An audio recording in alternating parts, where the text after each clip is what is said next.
প্রিয় বন্ধুরা, যারা ফেসবুক চালান নিয়মিত একটা ভুল কিন্তু করে থাকেন। আপনারা কিন্তু চেক করেন না যে রিকমেন্ডেশনে কোনো সমস্যা আছে কিনা, এবং আপনার রিস্ক কিন্তু কমে যায় এবং রিস্ক কিন্তু বাড়ে না, রিস্ক কিন্তু ডাউনে চলে যায়। তো অবশ্যই রিস্ক বাড়ানোর জন্য কিন্তু আপনার রিকমেন্ডেশন কিন্তু চেক করতে হবে।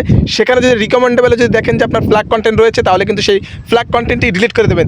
আর স্ক্রিনটি লক্ষ্য করুন যাদের ফ্ল্যাগ কন্টেন্ট রয়েছে এবং কীভাবে ডিলিট করবেন এবং ফ্ল্যাগ কন্টেন্ট আসলে কীভাবে আপনারা সেটি বুঝবেন। তো অবশ্যই স্ক্রিনটি লক্ষ্য করবেন। আশা করছি আপনাদেরকে দেখিয়ে দেবো কীভাবে ফ্ল্যাগ কন্টেন্ট আসে এবং কীভাবে আপনি ডিলিট করবেন। তো অবশ্যই স্ক্রিনটি লক্ষ্য করবেন, আশা করছি আপনাদেরকে দেখিয়ে দেবো। তো প্রিয় ভাই, দ্রুত দেখিয়ে দেবো কীভাবে আপনার ফ্ল্যাগ কন্টেন্ট চেক করবেন। ফেসবুকে যাবেন, প্রফেশনাল ড্যাশবোর্ডে ক্লিক করবেন, একটু নিচে যাবেন, নিচে যাওয়ার পর দেখবেন যে পেজ রিকমেন্ডেশন লেখা রয়েছে। তো অবশ্যই পেজ রিকমেন্ডেশনে ক্লিক করে দেবেন। ক্লিক করে দেওয়ার পর দেখবেন যে আপনার কোন ভিডিওতে সমস্যা রয়েছে এখানে কিন্তু শো করবে। তো এখানে দেখবেন পেজ হ্যাজ ফ্ল্যাগ কন্টেন্ট। তো অবশ্যই এখানে রিভিউ কন্টেন্টে ক্লিক করবেন যে আপনার কোন ভিডিওতে সমস্যা রয়েছে এবং সেই ভিডিওটি অবশ্যই আপনার কিন্তু ডিলিট করতে হবে। তো রিভিউ কন্টেন্টে ক্লিক করার পর দেখবেন যে এই ভিডিওতে সমস্যা রয়েছে। তো অবশ্যই এই ভিডিওতে ক্লিক করে দেবেন।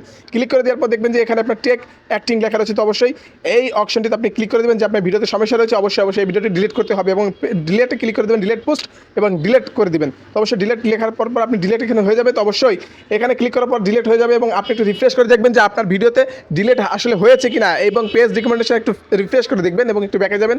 ব্যাকে যাওয়ার পর আবার আপনি আরেকটু ব্যাকে যাবেন। এবার আপনি আরও একবার একটু ঢুকবেন। ঢোকার পর দেখবেন যে এখানে কী হয়েছে, দেখবেন এখানে দেখেন সম্পূর্ণ ঠিক হয়ে গেছে। তো অবশ্যই যাদের পেজে এই সমস্যাগুলো আসবে অবশ্যই এগুলো ডিলিট করতে হবে।